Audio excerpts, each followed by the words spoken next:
আমাদের হাতের স্মার্টফোনটা থেকে শুরু করে মহাকাশে তর্কা থাকা স্যাটেলাইট পর্যন্ত আমাদের চারপাশের প্রায় সবকিছুই চলে ছোট্ট কিন্তু অবিশ্বাস্য রকম শক্তিশালী একটা জিনিসের উপর, আর সেটা হলো মাইক্রোচিপ। কিন্তু কিভাবে একটা ছোট্ট জিনিসের মধ্যে এত ক্ষমতা আনা সম্ভব হলো? চলুন আজকের এই আলোচনায় আমরা ঠিক সেই প্রযুক্তিটারই রহস্য উন্মোচন করব, যেটা আমাদের আজকের এই ডিজিটাল বিশ্বকে তৈরি করেছে।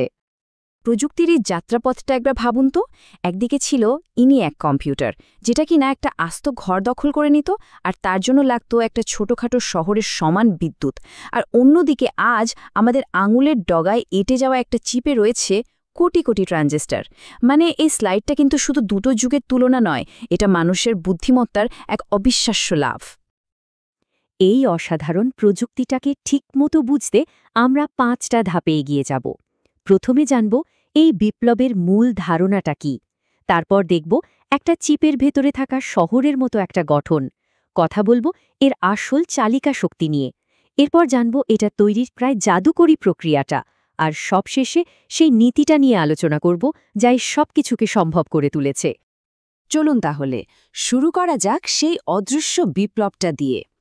এর মূলে রয়েছে একটা ধারণা, ভেরি লার্জ স্কেল ইন্টিগ্রেশন, বা সংক্ষেপে VLSI। VLSI এটাই কিন্তু আধুনিক ইলেকট্রনিক্সের একেবারে ভিত্তি। তাহলে এই VLSI জিনিসটা আসলে কি?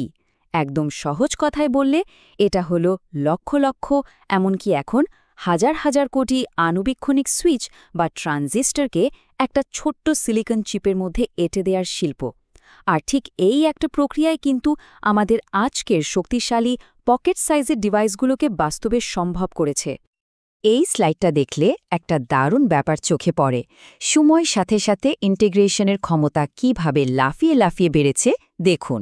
যদিও আমরা এখন টেকনিক্যালি গিগাস্কেল ইন্টিগ্রেশন বা GSI এর যুগে আছি, যেখানে একটা চিপে 100 কোটিরও বেশি গেট থাকে, কিন্তু পুরো এই জটিল চিপ ডিজাইনের জগৎটাকে আজও সবাই VLSI নামেই চেনে। নামটা যেন রয়েই গেছে। আচ্ছা, এবার চলুন চিপের ভেতরে একটা ডুব দেওয়া যাক।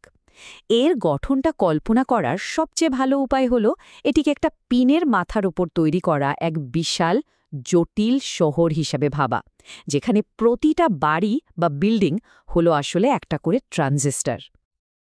ইন্টিগ্রেটেড সার্কিট বা IC, যাকে আমরা সচরাচর মাইক্রোচিপ বলি, সেটা আসলে কি? এটা হলো কোটি কোটি ইলেকট্রনিক উপাদানের এক ঘন সন্নিবিষ্ট জাল, যার মূল চরিত্র হল ট্রানজিস্টর। আর এই সব কিছুই তৈরি করা হয়েছে এক টুকরো সিলিকনের ওপর। আমরা যখন কোনো চিপ দেখি বা ধরি, তখন কিন্তু আমরা তার বাইরের খোলস বা প্যাকেজটা দেখি। এর ভেতরে সুরক্ষিত একটা গহ্বরে খুব সাবধানে বসানো থাকে আসল সিলিকন চিপটা, যাকে বলে ডাই। এই অসম্ভব সংবেদনশীল ডাই থেকে বাইরের পিন পর্যন্ত সংযোগ তৈরি করে দেয় চুলের চেয়েও সরু সোনার তার। ভাবা যায়? এবার আসা যাক আমাদের এই ডিজিটাল শহরের মূল নাগরিক, বা বলা ভালো মূল নায়কের কথায়। এর নাম হলো মসফেট ট্রানজিস্টর। এটি একটি অতি ক্ষুদ্র সুইচ, কিন্তু এই সাধারণ দেখতে সুইচের ওপরেই দাঁড়িয়ে আছে আমাদের পুরো ডিজিটাল সভ্যতা। মসফেটের কাজটা খুবই সহজ, কিন্তু অসম্ভব গুরুত্বপূর্ণ। এটা শুধু একটা বৈদ্যুতিক সংকেত পেয়ে চালু বা বন্ধ হয়। এই যে সহজ অন অফ বা চালু বন্ধ অবস্থা, এটাই কম্পিউটারের ভাষা, অর্থাৎ বাইনারি 1 এবং 0 এর ভিত্তি তৈরি করে দেয়। মসফেট মূলত 2 ধরনের হয়, তবে আমাদের জন্য সবচেয়ে জরুরি হলো এনহ্যান্সমেন্ট টাইপ বা মসফেট। কেন? কারণ এটা স্বাভাবিক অবস্থায় বন্ধ থাকে, আর ভোল্টেজ দিলেই কেবল চালু হয়। ঠিক এই বৈশিষ্ট্যটার জন্যই ডিজিটাল সার্কিটের সমস্ত লজিক গেট এই ধরনের ট্রানজিস্টর দিয়েই গড়া হয়। কিন্তু প্রশ্ন হল, হাজার হাজার কোটি আণুবীক্ষণিক ট্রানজিস্টর একটা ছোট্ট চিপের উপর তৈরি করা হয় কিভাবে? প্রক্রিয়াটা খুবই জটিল, কিন্তু এটিকে অনেকটা আলো দিয়ে নিখুঁতভাবে ছবি আঁকার মতো করে ভাবা যেতে পারে। চলুন দেখি এই জাদুকরী প্রক্রিয়াটি কিভাবে কাজ করে।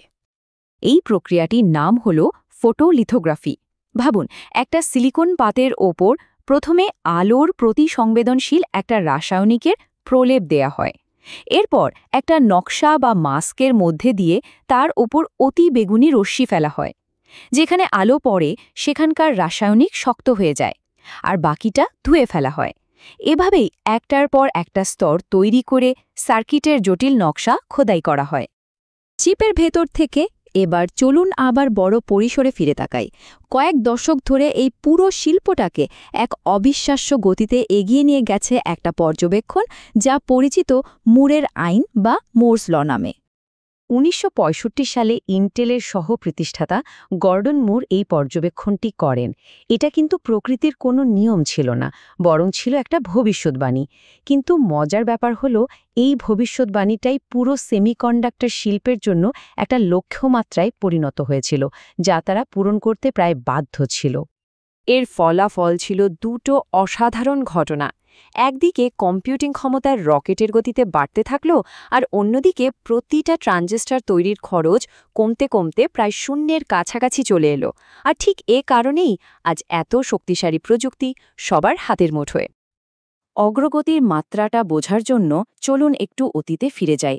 ১৯৭০ সালে পৃথিবীর প্রথম মাইক্রোপ্রসেসর ইন্টেল ৪০০৪-এ ট্রানজিস্টর ছিল মাত্র ২৩০০টা।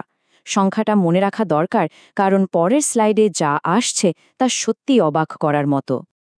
আর আজ একটা আধুনিক হাই এন্ড চিপে ৫০ বিলিয়ন মানে ৫,০০০ কোটিরও বেশি ট্রানজিস্টর থাকে। ২৩০০ থেকে ৫০ বিলিয়ন, মাত্র ৫০ বছরে এই অবিশ্বাস্য বৃদ্ধিই হল মুরের আইনের আসল শক্তি। তো এই যে নিরন্তর অগ্রগতি, এর ফলে আমরা কি পেয়েছি? এমন সব ডিভাইস যা আকারে ছোট, বিদ্যুৎ খরচ করে খুব কম, অথচ অত্যন্ত নির্ভরযোগ্য, আর সস্তায় গণ উৎপাদন সম্ভব হওয়ায় এই প্রযুক্তি হয়ে উঠেছে আমাদের আধুনিক ডিজিটাল বিশ্বের আসল চালিকা শক্তি। কিন্তু এই অবিশ্বাস্য যাত্রা এখন তার সীমার কাছাকাছি চলে এসেছে। আমরা সিলিকনের অণু পর্যায়ে পৌঁছে গিয়েছি, তাই মুরের আইনের সে গতিও এখন কমে আসছে। আর এটা ২১ শতকের সবচেয়ে বড় প্রশ্নগুলোর একটা তৈরি করছে। সিলিকনের পর কি? কোন প্রযুক্তি আমাদের পরবর্তী বিপ্লবের পথে চালিত করবে?